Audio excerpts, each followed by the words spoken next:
अस्सलाम वालेकुम। सब कैसे हैं? उम्मीद है कि सब ठीक ठाक होंगे और अपने घरों में खुश और आबाद होंगे। तो जैसे मैंने आपको लास्ट व्लॉग में बताया था कि नारान पहुंच के नेक्स्ट डे हम लोग बेसल की तरफ गए थे। तो इस व्लॉग में आप मेरे साथ बेसल का सफ़र करेंगे। होटल से निकले और अभी हम बेसर की तरफ जा रहे हैं। तो रास्ते में जो भी अच्छी जगह आएंगी वहाँ पे हम रुकेंगे, एंजॉय करेंगे और आपको भी साथ दिखाएंगे। बेसल जाने से पहले हमें नारान बाज़ार जाना पड़ गया था और बहुत अर्जेंट बेसिस पे जाना पड़ा था। और वो क्यों जाना पड़ा था वो व्लॉग में आगे मैं आपको बताऊंगी। और रात के टाइम बहुत ज़्यादा बारिश हुई थी, जिसकी वजह से ना आसपास जितने भी पहाड़ थे उन पे बहुत ज़्यादा बर्फ़बारी हुई थी। तो वो भी हमने काफ़ी इंजॉय की थी। अभी तो सामने बिल्डिंग्स आ रही हैं तो आपको नज़र नहीं आ रहा, लेकिन मौसम बहुत अच्छा, बहुत खुशगवार हो गया था। ये अब हम इन रूट टू बटाकुंडी हैं और हमारा टारगेट जो है वो बेसर तक है, लेकिन हम देखेंगे कि अगर रश ज़्यादा हुआ तो फिर हम वापस आ जाएंगे, वरना फिर हम लोग आगे तक जाएंगे। ये देखिए कितनी खूबसूरत जगह है, बहुत प्यारी जगह है, बहुत खूबसूरत। मेरे ख्याल से जो सही असल खूबसूरती है ना वो नारान बाज़ार के बाद आती है, बात शुरू होती है। लेकिन बात वही है कि अगर लैंड स्लाइडिंग उठाना खास्ता हुई हो या मौसम ख़राब हो या रश ज़्यादा हो तो फिर आगे नहीं जा सकते, बच्चों के साथ तो बिल्कुल नहीं जा सकते। पर ये देखिए कितने खूबसूरत पहाड़ हैं, कितनी खूबसूरत वादियाँ हैं। ये देखिए बहुत खूबसूरत, बहुत प्यारी जगह है।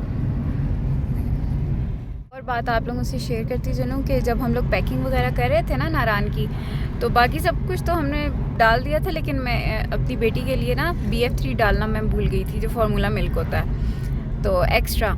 तो वो यहाँ पे मुझे था कि शाम तक तो ख़त्म हो जाएगा। मैं इतनी टेंशन में कहाँ से ढूंढूँ, क्या करूँ। और फिर एकदम माएँ तो जानती हैं कि एकदम से आप फार्मूला चेंज भी नहीं कर सकते, दूसरी कंपनी का भी नहीं दे सकते बच्चे को, और कोई मसला वगैरह ना हो जाए खुदा ना खास्ता। और हम लोग हैं भी इतने दूर, तो हम लोग जो हैं वो ढूंढते रहे, कहीं फार्मेसी मिले, कुछ मिले, ये वो।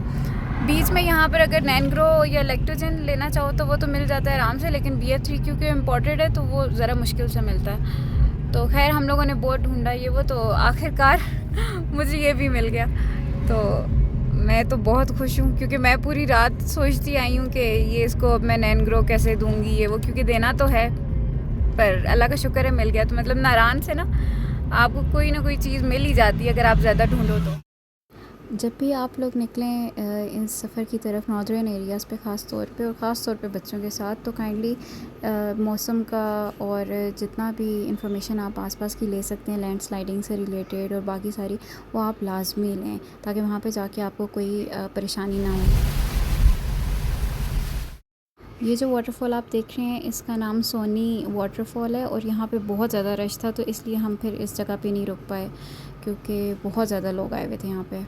ये देखें, ये पूरे पाकिस्तान का जो है ना सबसे बड़ा मारखोर का स्टैचू यहाँ पर बना हुआ है। देखिए यहाँ से जाने का रास्ता दिक्कत है। जाने का रास्ता पता नहीं, वो होटल है ना?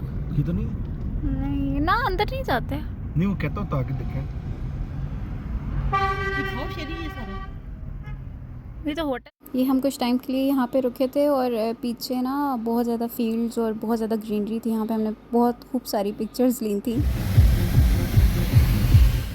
ये जो आपने पीछे जगह देखी थी जहाँ पे फील्ड्स वगैरह भी थी, वो बटाकुंडी वाली साइड है जहाँ पे मारखोर का स्टैचू भी लगा हुआ था। तो हमारा टारगेट बटाकुंडी था, लेकिन उसके बाद हमने आगे से इन्फो ली सारी के आगे रोड वगैरह ठीक है, तो उन्होंने कहा बिल्कुल ठीक है, साफ़ सुथरे हैं। हालांकि बारिश हो रही थी, तो फिर हम लोगों ने इरादा किया कि हम लोग बेसल तक जाएंगे, और वहाँ पे मून रेस्टोरेंट है तो वहाँ का खाना बहुत ज़्यादा मशहूर है, तो वहाँ पे हम लोग खाना वगैरह खा के तो फिर हम वापस आएंगे। तो फिर इस तरह से हम लोगों का प्लान बन गया और हम लोग आगे की तरफ निकल गए। यहाँ पे एक जगह है, उसका नेम एग्जैक्ट मुझे याद नहीं है, लेकिन वहाँ पे लैंड स्लाइडिंग बहुत ज़्यादा होती है, तो जब भी आप लोग जाने वाले हों तो उसके बारे में लाजमी इन्फॉर्मेशन ले लें पहले से ही। यहाँ के रास्ते बहुत खूबसूरत हैं, कि मतलब इतने खूबसूरत हैं कि कैमरे से उस तरह से कैप्चर नहीं होते।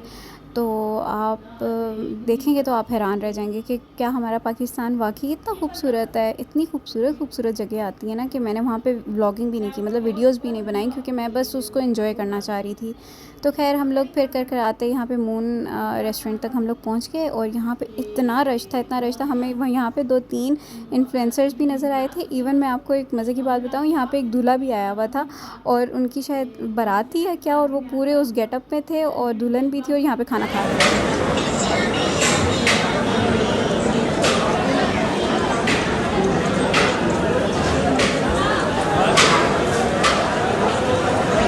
हम लोगों ने बहुत कोशिश की कि किसी तरह से ना बच्चों को बिठा के हम लोग खाना खिला दें, क्योंकि वहाँ पे इतना ज़्यादा रश था, इतना रश हुआ था कि हम लोग नहीं चाह रहे थे कि बच्चे वहाँ पे अगर भागने लग जाए ना तो खुदा ना खास्ता कहीं आगे पीछे निकल जाएं, फिर ढूंढना बहुत मुश्किल है। तो फिर हम चाह रहे थे हमारे पास ही बैठे रहें। और ये हमारी जो बच्ची हैं माशाल्लाह से इतनी मतलब एक्टिव हैं कि वो कह रही थी कि नहीं हम लोग नहीं जाएंगे। और आखिर में यकीन माने मैंने वीडियो नहीं बनाई, लेकिन मेरी जो बेटी है उसके सामने मैंने सैलेड की प्लेट रखी थी और उधर से उसने फिर, वो शुक्र है उसको ज़रा कलरफुल सी नज़र आई तो उसने फिर ना उनके साथ खेलना स्टार्ट कर दिया सैलेड के साथ। तो फिर जाके कहीं वो बैठी थी, वरना वहाँ पे ना सिग्नल्स आते हैं। अगर आप चाहते हो कि आपका बच्चा जो है मोबाइल वगैरह देख ले, वो तो मोबाइल ऐसे देखेगा भी नहीं क्योंकि इतना रश होता है वहाँ पे। और दूसरा ये कि वहाँ पे सिग्नल्स भी ऐसे नहीं होते, तो आपको ना कोई एक्टिविटी उनको करवानी पड़ती है। तो मेरी वाली जो है वो तो सैलेड से खुश हो गई थी। आप अपने वालों का बंदोबस्त फिर करके आइएगा, क्योंकि बहुत मसला बन जाता है इस तरह से ना। तो ये आगे बेसल की सारी आगे जो है ना रेस्टोरेंट्स हैं और होटल्स हैं और इस तरह की सारी जगहें, और सामने आप व्यू देखें कि कितना खूबसूरत है। और बहुत मज़ा आया था यहाँ पे हमें।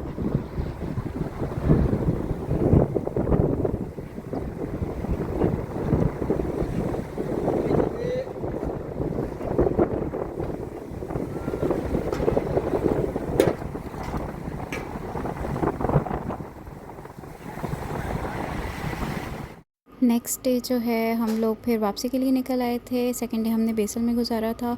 और जब हम वापसी के लिए जा रहे थे तो हम नारायण बाज़ार में रुके थे, जहाँ से हमने बच्चों के लिए टॉयज़ लिए थे, कुछ ज्वेलरी वगैरह ली थी और इस तरह की कुछ चीज़ें ली थी। और फिर हमने वापसी का सफ़र किया था। अगर आपको ये व्लॉग अच्छा लगा हो तो do share, subscribe and like. अल्लाह हाफ़िज़।